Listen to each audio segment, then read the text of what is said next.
بسم اللہ الرحمن الرحیم۔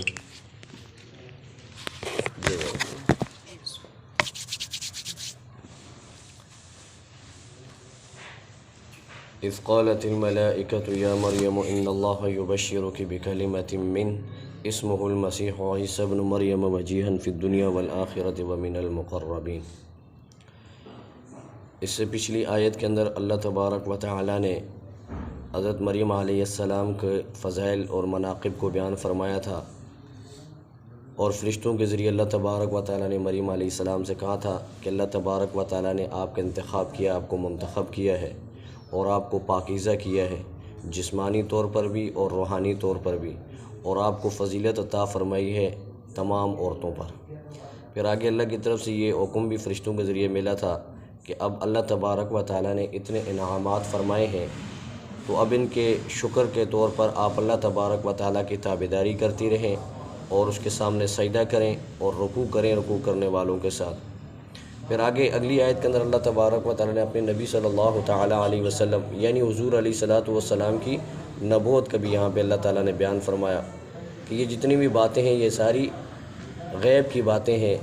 اور نہ آپ پڑھے لکھے ہیں نہ آپ تاریخ دان ہیں کہ تاریخ کے ذریعے آپ کو پتہ چل جائے۔ تو یہ باتیں جو آپ کو بتائی گئی ہیں زکریا علیہ الصلاۃ والسلام اور حضرت مریم کی کفالت کے متعلق جو حضرات کے درمیان آپس میں اختلافات ہو رہے تھے، پھر انہوں نے آپس میں قرآن اندازی کی، تو یہ سارے معاملات اس وقت ہوئے جب آپ موجود نہیں تھے۔ تو یہاں سے اللہ کے نبی صلی اللہ علیہ وسلم کے یعنی کہ حاضر ناظر ہونے کی نفی بھی ہوتی ہے، ٹھیک ہے۔ تو اللہ تبارک و تعالیٰ نے کہا کہ میرے نبی اس وقت جب وہ اپنی کلمے دریا میں ڈالے تھے پانی میں، تو آپ اس وقت موجود نہیں تھے، اور جب وہ آپس میں جھگڑ رہے تھے تو اس وقت بھی آپ ان کے پاس موجود نہیں تھے۔ یہ ہم نے وحی کے ذریعے آپ کو ان چیزوں سے آگاہ کیا ہے، یہ غیب کی خبریں ہیں جو ہم وحی کے ذریعے آپ کو بتا دیتے ہیں۔ تو آج کی آیت کے اندر اللہ تبارک و تعالیٰ نے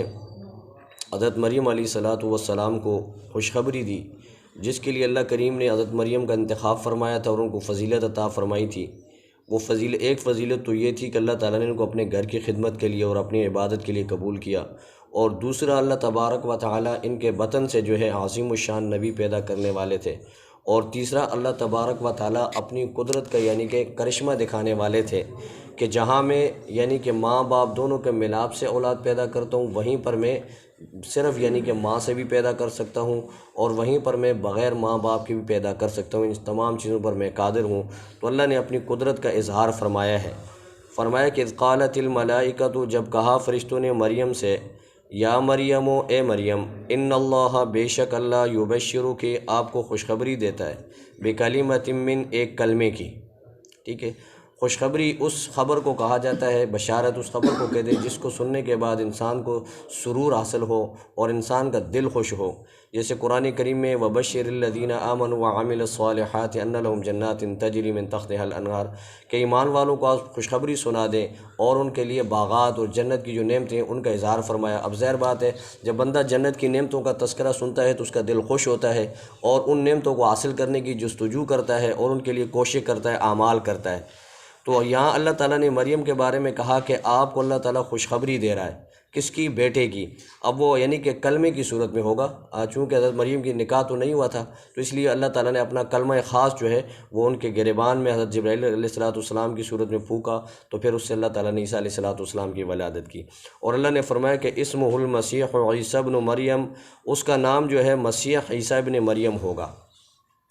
مسیح یہ میں نے پہلے آپ حضرات کو بتایا تھا کہ یہ عبرانی زبان کا لفظ ہے، یہ ماشیخ سے مشتق ہے یا معشیخہ سے مشتق ہے، اس کے معنی برکت والا۔ تو اللہ تبارک و تعالیٰ نے عیسیٰ علیہ الصلاۃ والسلام کو اتنا برکت والا بنایا تھا کہ انہوں نے جب ان کی والدہ جب یہ پیدا ہوئے چھوٹے سے، تو پہلے ہی دن جب والدہ ان کو لے کر قوم کے پاس آئی تو قوم نے بچے کو جب دیکھا اور مریم کی گود میں دیکھا تو انہوں نے کہا کہ یا اخت ہارون ما کان ابوک امرأ سوء وما کانت امک بغیہ، اے مریم تو نے یہ کیا کر دیا؟ تیری ماں بھی ایسی یعنی کہ وہ دو نمبر نہیں تھی، اور تیری ماں بھی زانیہ نہیں تھی، اور تیرا باپ بھی جو اس طرح کا نہیں تھا، تیرا بھائی بھی اس طرح کا نہیں تھا، تمہارا خاندان تو بڑے فضیلت والا خاندان تھا، تو نے یہ کیا کر دیا؟ یعنی یہ بچہ تو کہاں سے لائی ہے؟ تو مریم علیہ السلام نے جو ہے اس وقت بشارت الیہ، حضرت عیسیٰ علیہ السلام جو گود میں تھے، معصوم بچے تھے، ان کی طرف اشارہ کیا کہ میں جواب نہیں دے سکتی، یہی دیں گے۔ تو لوگوں نے کہا کہ قالوا کیف نکلم من کان فی المہد صبیا، چھوٹا سا معصوم بچہ جو ابھی گود کے اندر، وہ کیسے گواہی دے گا؟ تو اللہ تعالیٰ نے حضرت عیسیٰ علیہ السلام کی زبان سے یہ جملہ ادا فرمایا، اور عیسیٰ علیہ السلام نے وہاں پہ اپنی والدہ کی برات کا اعلان بھی کیا اور اپنے نبی ہونے کے اعلان بھی کیا، اور آگے کچھ اللہ اور بھی باتیں بتائی کہ انی عبد اللہ، میں اللہ کا بندہ ہوں، آتانی الکتاب وجعلنی نبیا وجعلنی مبارکن، اللہ تعالیٰ نے مجھے برکت والا بنایا ہے۔ تو یہ وہ برکتیں جو اللہ تعالیٰ نے عیسیٰ علیہ السلام کو عطا فرمائی۔ مسیح کا ایک معنی جو ہے مسح کرنا، یعنی چھونے کے بھی آتے ہیں، اور اس کا مطلب مسیح کے پھر حضرت عیسیٰ علیہ السلام کے لیے اس لیے استعمال ہوا کہ عیسیٰ علیہ السلام کو اللہ کریم نے کچھ معجزات عطا فرمائے تھے۔ ان میں ایک معجزہ ان کا یہ بھی تھا کہ وہ جب کسی کو چھوتے، مادرزاد نابینا یا کوڑی کا مرض یا برس کا مریض جو بھی ہے تو اس کو ہاتھ لگاتے، اللہ تعالیٰ ان کی برکت سے جو ہے ان کی بیماریوں کو ختم کر دیتے تھے، اس لیے مسیح بھی اس کو کہتے ہیں۔ اور مسیح کا ایک معنی جو ہے سیاحت کے بھی آتے ہیں، کہ یعنی کہ سیاحت کرنے والا، اور یہی اسی لفظ کی مناسبت سے جو ہے دجال کو بھی مسیح کہا جاتا ہے۔ دجال کو مسیح اس لیے کہتے ہیں کہ وہ پوری دنیا کے اندر، یعنی 40 دن کے اندر اللہ تعالیٰ ان کو یعنی کہ پوری دنیا کی سیر کرا دیں گے، وہ پوری دنیا کی طرف گھوم جائے گا 40 دن میں، ٹھیک ہے؟ تو اس لیے یعنی کہ اس کو بھی مسیح کہا جاتا ہے۔ اور ایک معنی علماء نے دجال کے متعلق یہ بھی بتایا ہے کہ دجال کے متعلق جب لفظ مسیح استعمال ہوتا ہے تو اس وقت یہ لفظ مسیح جو ہے ممسوح کے معنی میں ہوتا ہے۔ منسوح العین اس شخص کو کہتے ہیں جس کی ایک آنکھ کانی ہو، یعنی ایک آنکھ نہ ہو۔ تو دجال کے ساتھ بھی یہی ہوگا کہ دجال کی دائنی آنکھ نہیں ہوگی، اور بائیں آنکھ کے اندر بھی عیب ہوگا، اور دائیں آنکھ ایسے ہوگی جیسے انگور کا دانہ پھٹا ہوا ہوتا ہے۔ تو اس طرح یعنی کہ تو اس لیے اس کو یعنی کہ مسیح کہا جاتا ہے۔ عیسیٰ علیہ السلام کو مسیح سیاست کی وجہ سے اس لیے کہتے ہیں کہ عیسیٰ علیہ السلام بھی گھومتے پھرتے تھے۔ عیسیٰ علیہ السلام نے اپنا گھر نہیں بنایا، کوئی در نہیں تھا، کچھ بھی نہیں تھا، بس چلتے پھرتے تھے، تو یعنی کہ سیاحت کرتے تھے، اس لیے بھی ان کو یعنی کہ مسیح کہا جاتا ہے۔ اور عیسیٰ ابن مریم، عیسیٰ علیہ السلام یعنی مریم کے بیٹے ہیں، یہاں سے نصارہ کے اوپر رد مقصود ہے کہ عیسائیوں نے کہا تھا، ان کا نظریہ یہ تھا کہ عیسیٰ علیہ السلام جو ہے اللہ کے بیٹے ہیں۔ کس کے بیٹے ہیں؟ اللہ کے بیٹے ہیں۔ تو اللہ تعالیٰ نے کہا نہیں، عیسیٰ ابن مریم یہ مریم کا بیٹا ہے۔ اور یہود بدبخت لعنتی جو ہے وہ حضرت عیسیٰ علیہ السلام کے انتہائی درجے توہین کرتے تھے، اور ان کی یعنی کہ اتنی تحقیر کرتے تھے کہ حضرت عیسیٰ علیہ السلام کی والدہ پہ تہمت لگائی کہ یہ بدکار عورت ہے، اور عیسیٰ علیہ السلام کے بارے میں کہا کہ یہ ولد زنا ہے، یعنی یہ حرامی بچہ ہے۔ اور پھر اس کے بعد جو ہے اسی سلسلے میں حضرت عیسیٰ علیہ السلام کو عدالت میں بھی لے کے گئے، اور راستے میں بدبخت جب لے کے جا رہے تھے عیسیٰ علیہ السلام کے چہرے مبارک پہ تھوکا بھی گیا، اور حضرت عیسیٰ علیہ السلام کو گالیاں دی گئی، ٹھیک ہے، مختلف قسم سے یعنی ستایا گیا، اور آخر میں تو بدبخت اس حد تک چلے گئے کہ عیسیٰ علیہ السلام کو سولی پہ لٹکانے کا یعنی ارادہ کر لیا انہوں نے اپنی طرف سے مصمم ارادہ کر لیا تھا، لیکن وہاں اللہ کریم نے جو اپنی قدرت کاملہ کا اظہار فرمایا اور عیسیٰ علیہ السلام کو آسمانوں پہ اٹھا لیا۔ اس وقت عیسیٰ علیہ السلام کی عمر مبارک جو ہے 33 سال تھی، اور جب دوبارہ دنیا کے اندر عیسیٰ علیہ السلام کا نزول ہوگا تو عیسیٰ علیہ السلام اسی عمر یعنی 33 سال ہی کی عمر میں نازل ہوں گے۔ تو فرمایا کہ یہود ان کے لیے بھی یہ رد ہے کہ عیسیٰ علیہ السلام جو ہے نبی تھے اللہ کے، اور عیسائیوں پہ رد ہے کہ عیسیٰ علیہ السلام اللہ کے بیٹے نہیں، یعنی کہ حضرت مریم کے بیٹے ہیں۔ اور پھر جو یہود نے توہین کی، اس سے ظاہر بات ہے توہین، یہود کی توہین سے جو ہے نبی کا دل دکھتا ہے، تو اللہ نے فرمایا کہ نہیں، وجیہن فی الدنیا والآخرہ، عیسیٰ علیہ السلام کو ہم نے دنیا اور آخرت دونوں جہان کے اندر عزت والا بنایا ہے، اور ان کا مرتبہ یعنی کہ وجیہ المرتبت آدمی ہے یہ، وَمِنَ الْمُقَرَّبِينَ، اور یہ مقربین میں سے ہے، اللہ تعالیٰ نے ان کا انتخاب کیا ہے۔ وَيُكَلِّمُ النَّاسَ، یہ عیسیٰ علیہ السلام کے فضائل اور ان کے معجزات کا ذکر ہے کہ وَيُكَلِّمُ النَّاسَ فِي الْمَهْدِ وَكَهْلًا، اور عیسیٰ علیہ السلام لوگوں سے بات کریں گے فی المہد وکہلا، ماں کی گود میں بھی، وکہلا، اور ادھیڑ عمر کے اندر بھی۔ تو ماں کی گود کے اندر تو کلام ثابت ہو گیا، ٹھیک ہے نا جی، کہ اللہ عیسیٰ علیہ السلام نے اپنی ماں کی برات کا اعلان کیا۔ اب وکہلا، اور کہل کی عمر جو ہے ادھیڑ عمر، یہ 40 سال کے بعد اسٹارٹ ہوتی ہے، یعنی کہ بندہ 40 سال جب کراس کرنا شروع کرتا ہے تو اب ادھیڑ عمر کے اندر وہ آ جاتا ہے۔ تو عیسیٰ علیہ السلام جو ہے فی المہد، یہ کلام ان کا ثابت ہوا قرآن سے۔ وکہلا، اس سے مطلب یہ ہے کہ عیسیٰ علیہ السلام دوبارہ دنیا کے اندر آئیں گے۔ تقریباً 100 سے زیادہ احادیث مواترہ جو ہے اس کے اوپر گواہ ہیں کہ عیسیٰ علیہ السلام دنیا کے اندر دوبارہ تشریف لائیں گے۔ یہ آیت بھی اس بات کی دلیل ہے کہ عیسیٰ علیہ السلام وکہلا یعنی ادھیڑ عمر کے اندر بھی لوگوں سے باتیں کریں گے۔ ایک علماء نے معنی یہ لیا ہے، ایک معنی یہ لیا ہے کہ اللہ تبارک و تعالیٰ نے جس طرح عیسیٰ علیہ الصلوۃ والسلام بڑا یعنی کہ جو دانا شخص ہوتا ہے، عقل مند شخص ہوتا ہے، اور جو یعنی کہ حکمت والی باتیں کرتا ہے، ان سے پر باتیں حضرت عیسیٰ علیہ الصلوۃ والسلام نے ماں کی گود میں بھی کی۔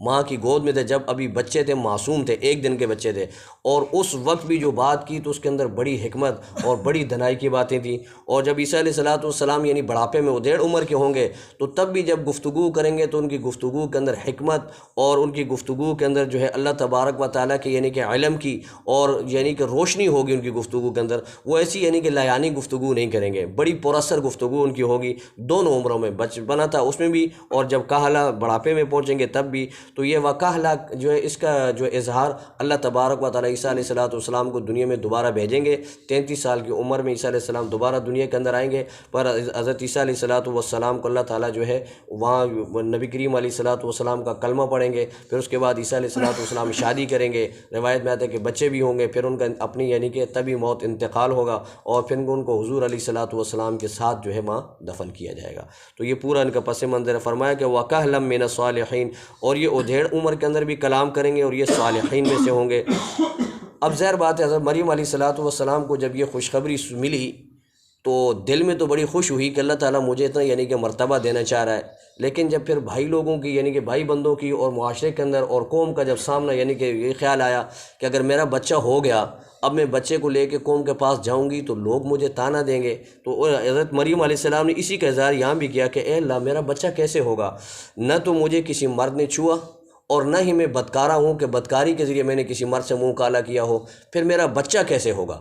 کیا میں شادی کروں گی؟ میری شادی ہوگی اس کے بعد؟ تو اللہ تبارک و تعالیٰ نے فرمایا کہ نہیں، قال كذلك اللہ یخلق ما یشاء، اللہ تبارک و تعالیٰ جسے چاہتے ہیں ویسے پیدا کرتے ہیں۔ یہ اللہ تبارک و تعالیٰ کی قدرت کاملہ کا اظہار۔ جب فرشتوں نے کہا قالت رب، جب مریم نے کہا کہ اے میرے رب، انا یکون لی ولد، میرا بچہ میرا بیٹا کیسے ہوگا؟ حالانکہ ولم یمسسنی بشر، مجھے کسی مرد نے چھوا تک نہیں، ہاتھ تک نہیں لگایا، اور نہ ہی میں بدکارہ ہوں۔ تو قال، اللہ نے کہا کہ کذالک اللہ یخلق ما یشاء، اللہ تبارک و تعالیٰ اسی طرح پیدا کرتا ہے ما یشاء، جس کو بھی چاہے۔ اوپر جب اللہ تعالیٰ نے حضرت زکریا علیہ الصلوۃ والسلام نے جب یہ کہا تھا کہ اللہ میرا بیٹا کیسے ہوگا، میں بوڑھا ہو چکا ہوں، تو وہاں کہا تھا کہ قال کذالک اللہ یفعل ما یشاء، اور یہاں اللہ تعالیٰ مریم علیہ السلام سے کہہ رہے ہیں کہ قال کذالک اللہ یخلق ما یشاء۔ ان دونوں میں فرق یہ ہے کہ یفعل ما یشاء اس وقت کہا تھا جب دونوں یعنی کہ میاں بیوی موجود تھے، اگرچہ یعنی ان سے اولاد ہونا یعنی کہ نہیں ہوتا، عادت یہ نہیں ہے، لیکن تھے دونوں موجود، یعنی میاں بیوی دونوں موجود تھے۔ یہ ناممکن نہیں ہے بلکہ ممکنات میں سے ہے، اس لیے ممکنات میں سے جو چیز ہوتی ہے اس کے لیے یفعل ما یشاء، اللہ ایسا کرتا ہے، ٹھیک ہے نا۔ اور جو یعنی ناممکن میں سے اور ناممکنات میں سے اللہ تعالیٰ اس کام کو کر دیں تو اس کے لیے یخلق کا لفظ استعمال ہوتا ہے۔ اب ظاہر بات ہے پوری دنیا میں حضرت عیسیٰ علیہ الصلوۃ والسلام کے علاوہ، بی بی مریم کے علاوہ کسی عورت کے اندر اللہ تعالیٰ نے یہ صلاحیت نہیں رکھی کہ وہ یعنی کہ بغیر مرد کے چھوئے یا بغیر مرد کے پاس جائے اللہ تعالیٰ اس کو بچہ دے دے، بیٹا دے دے، تو ایسا کہیں بھی نہیں ہوا۔ یہ صرف حضرت عیسیٰ علیہ الصلوۃ والسلام اور مائی مریم کے لیے تھا، تو اس لیے فرمایا کہ یخلق ما یشاء، اللہ تبارک و تعالیٰ پیدا کرتا ہے جیسے چاہے۔ تو اللہ تبارک و تعالیٰ کی قدرت کاملہ ہے یہ کہ اللہ تبارک و تعالیٰ بغیر شوہر کے بغیر مرد کے آپ کو یہ بیٹا عطا کریں گے۔ کیسے عطا کریں گے؟ فرمایا کہ اذا قضا امرا، جب اللہ تبارک و تعالیٰ کسی کام کا ارادہ کر لیتے ہیں تو فانما یقول له، تو اس کام سے کہتے ہیں کن ہو جا، فیکون، تو وہ ہو جاتا ہے۔ تو اللہ تبارک و تعالیٰ کے یعنی اتنا سا لفظ کن اللہ نے کہا تو پوری کائنات وجود میں آ گئی، کن اللہ نے کہا تو یہ آسمان و زمین وجود میں آ گئے، کن اللہ نے کہا تو یہ دریا وجود میں آ گئے، کن اللہ نے کہا تو پہاڑ وجود میں آ گئے۔ تو اللہ تبارک و تعالیٰ کے لفظ یعنی کہ کن لفظ جو کن ہے، اس میں اللہ تبارک و تعالیٰ اتنا پاور رکھا ہے کہ جب اللہ تبارک و تعالیٰ کی جو اللہ اس لفظ کو اللہ پاک کہتے ہیں تو پوری کائنات وجود کے اندر آ جاتی ہے۔ تو اے مریم تجھے بھی یعنی ہماری تخلیق میں شک و تردد نہیں کرنا چاہیے، جب ہم نے کن کہہ کر پوری کائنات کو بنا دیا تو تیرے بطن کے اندر عیسیٰ علیہ الصلوۃ والسلام کو کن کہہ کر ہم کیوں نہیں پیدا کر سکتے؟ ہم بغیر باپ کے عیسیٰ علیہ السلام کو کیوں نہیں پیدا کر سکتے؟ اور پھر فرمایا کہ وَيُعَلِّمُهُ الْكِتَابَ۔ اب یہاں پہ کچھ چونکہ تفسیری یعنی اس آیت کے متعلق نہیں ہے لیکن تھوڑی معلوماتی وہ ہے، وہ سمجھ لیں کہ اللہ کے نبی صلی اللہ علیہ وسلم نے فرمایا کہ جب عیسیٰ علیہ الصلوۃ والسلام نے گود میں بات کی تو اس کے علاوہ اور بھی بہت سارے بچے ہیں جنہوں نے بچپنے کے اندر گفتگو کی ہے اور جنہوں نے بچپنے میں بات کی ہے۔ اللہ کے نبی نے فرمایا کہ بنی اسرائیل کے ایک عابد تھے، جریج نام تھا ان کا، جریج نام تھا، جریج بڑے اللہ والے تھے، اور عبادت خانے میں اپنی عبادت کے اندر مشغول رہتے تھے۔ ایک زانیہ عورت نے جو ہے بدکاری یعنی کسی اور سے کی اور الزام اس بزرگ پہ لگا دیا کہ میرا یہ جو بچہ پیدا ہوا ہے یہ اس بزرگ کا ہے، یعنی کہ اس نے میرے ساتھ منہ کالا کیا۔ اب لوگ تو اس کو عابد سمجھ رہے تھے، لوگوں نے اس کو پکڑا، عبادت خانے سے باہر نکالا اور اس کو مارا پیٹا بیچارے کو۔ تو انہوں نے کہا کہ بھائی تھوڑا مجھے موقع دے دے، میرا کوئی گواہ آ جائے گا، میرا یعنی کہ کوئی گواہی دے دے گا۔ اس نے کہا کوئی گواہ نہیں۔ تو بہرحال انہوں نے کہا کہ جی مجھے موقع دے، کہا جی موقع ہے آپ کے پاس۔ تو 2 رکعتوں انہوں نے نماز پڑھی اور اس کے بعد جو ہے اس معصوم بچے جو اس عورت کی گود کے اندر تھا ان کے یہاں پیٹ پہ انگلی رکھی اور اس سے کہا کہ بیٹے گواہی دو میں کون ہوں۔ تو اس بچے نے گواہی دی کہ میرا باپ یہ نہیں ہے، میرا باپ فلاں چرواہ ہے، ٹھیک ہے۔ تو اس معصوم بچے نے وہاں گواہی دی اور پھر لوگ بڑے یعنی کہ شرمندہ ہوئے کہ ہم نے جی ایک نیک آدمی کو کہا کہ جی اب آپ کو عبادت خانہ جو چاندی اور سونے کا بنا کے دیں، انہوں نے کہا مجھے ضرورت نہیں ہے، مجھے وہی میرا مٹی کا جو عبادت خانہ ہے بنا کر دے دیں۔ اور اسی طرح یوسف علیہ السلام پر زلیخا نے جب تہمت لگائی تو اس وقت بھی وشہد شاہد من اہلہا، یعنی ایک معصوم بچے نے ان کی گواہی دی، ان کی برات کا اعلان کیا، چھوٹے سے بچے نے۔ اور روایت کے اندر آتا ہے کہ اصحاب الاخدود، یہ واقعہ نبی کریم علیہ السلام سے 70 سال آپ کی بعثت کے 70 سال پہلے واقع ہوا۔ اصحاب الاخدود یمن کا بادشاہ تھا ذو نواس، اس بدبخت نے جو ہے مسلمانوں کے اوپر ظلم ڈھائے تھے، بڑے بڑے گھڑے بنا کے آگ ان کے اندر جلائی اور مسلمانوں کو اس کے اندر ڈال دیا۔ تو ایک معصوم بچے کو جب آگ کے اندر ڈالا گیا تو وہ اس کی ماں جو ہے جب اس آگ کا منظر دیکھا کہ بھائی اتنی بڑی آگ ہے، اب میرا بچہ تو جل کے راکھ ہو جائے گا، تو وہ گھبرانے لگی، تردد ہوا اس کو۔ تو بچے نے گواہی دی کہ یا امی اصبری انک علی الحق، اے میری ماں آپ صبر کریں، انک علی الحق، بے شک آپ حق پر ہیں۔ اسی طرح حدیث کے اندر آتا ہے، بخاری کی روایت ہے اور مسلم کے اندر بھی ہے کہ اللہ کے نبی صلی اللہ علیہ وسلم نے فرمایا کہ بنی اسرائیل کا ایک عورت تھی، بڑی عابدہ بیچاری شریف خاتون تھی۔ اب لوگوں نے اس پہ کوئی تہمت لگائی، یعنی چوری کا الزام لگایا، اس کو مار پیٹ کر گھسیٹ کر لے جا رہے تھے۔ ایک خاتون اپنے معصوم بچے کو دودھ پلا رہی تھی، تو اس خاتون نے کہا، یعنی کہ وہ جو بیچاری عورت مظلوم جو باندھی تھی اس کی زبان پر ایک ہی جملہ تھا، حسبی اللہ حسبی اللہ۔ تو عورت نے کہا کہ اللہ جو ہے میرے بچے کو ایسا نہ کرے، یعنی اس عورت کی طرح اللہ میرے بچے کو نہ بنانا۔ تو اس بچے نے ماں کی گود کے اندر گواہی دی کہ یا اللہ تو مجھے ایسا ہی بنا دے، اللہم اجعلنی مثلہا، اے اللہ تو مجھے اسی طرح بنا دے۔ پھر تھوڑی دیر کے بعد جو ہے ایک بہت بڑا عالی شان یعنی سواریوں کے ساتھ اور دبدبے والا آدمی، دائیں بائیں اس کے سیکورٹی اور پتہ نہیں پولیس افسر کیا کیا کچھ کے ساتھ، یعنی کہ بڑی عزت اور جلال کے ساتھ وہ جا رہا تھا۔ تو والدہ نے کہا کہ اللہ میرے بچے کو ایسا بنا دے۔ تو بچے نے گواہی دی کہ یا اللہ تو مجھے اس جیسا نہ بنانا۔ اس طرح اور بھی یعنی متعدد بچوں کا واقعہ آتا ہے جنہوں نے یعنی کہ ماں کے گود کے اندر گواہی دی۔ اسی طرح فرعون کی جو خادمہ تھی اس کا نام مشاطہ تھا، اس کا بیٹا جب معصوم بچے کو آگ میں ڈالا گیا، وہ کنگھی کر رہی تھی فرعون کی بیٹی کو، تو ان کے ہاتھ سے کنگھی گری، تو جب انہوں نے اٹھایا بسم اللہ پڑھ کر، تو فرعون کی بیٹی نے جا کر فرعون سے کہا کہ جی آپ کے تو اپنے محل کے اندر جو ہے آپ کو لوگ خدا نہیں مانتے، تو آپ باہر لوگوں کو کیا دعوت دیں گے؟ اس نے کہا کیا واقعہ؟ تو انہوں نے واقعہ سنایا۔ پھر اس مشاطہ کے پورے خاندان کو لایا گیا اور اس میں وہ معصوم دودھ پیتا ہوا بچہ بھی تھا۔ ایک بہت یعنی گھوڑا بنایا بدبخت نے جو ہے پیتل کا، اس کے اندر آگ ڈالی اور آگ سے جلا کے اس کو گرم کیا۔ پھر پورے خاندان کو جب اس کے اندر ڈالنے لگے تو مشاطہ کے دل کے اندر جو ہے ان کی ماں کی جو مامتا تھی وہ تڑپ گئی کہ میرے معصوم بچے کا کیا ہوگا۔ تو جب بچے کو اندر ڈالا تو بچے نے آگ میں جا کر کہا کہ امی جس کو تم آگ سمجھ رہی ہو یہ تو باغ بہار ہے، ٹھیک ہے، یہاں یعنی کہ آگ نہیں ہے بلکہ آپ بھی کود جاؤ۔ تو اس وقت اس بچے نے گواہی دی۔ تو یہ متعدد بچے ہیں جن کو اللہ تعالیٰ نے یہ صلاحیت عطا فرمائی۔ اور عیسیٰ علیہ السلام کو اللہ تعالیٰ نے یہ کہا یعنی کہ معجزہ عطا فرمایا تھا کہ وَيُكَلِّمُ النَّاسَ فِي الْمَهْدِ وَكَهْلًا۔ تو فرمایا کہ اِذَا قَضَىٰ أَمْرًا فَإِنَّمَا يَقُولُ لَهُ كُن فَيَكُونُ۔ اللہ تبارک و تعالیٰ جس کام کا ارادہ کرتے ہیں تو اسے کہتے ہیں کن، تو وہ کام ہو فیکون ہو جاتا ہے۔ تو اللہ تبارک و تعالیٰ کے لیے کوئی مشکل نہیں ہے۔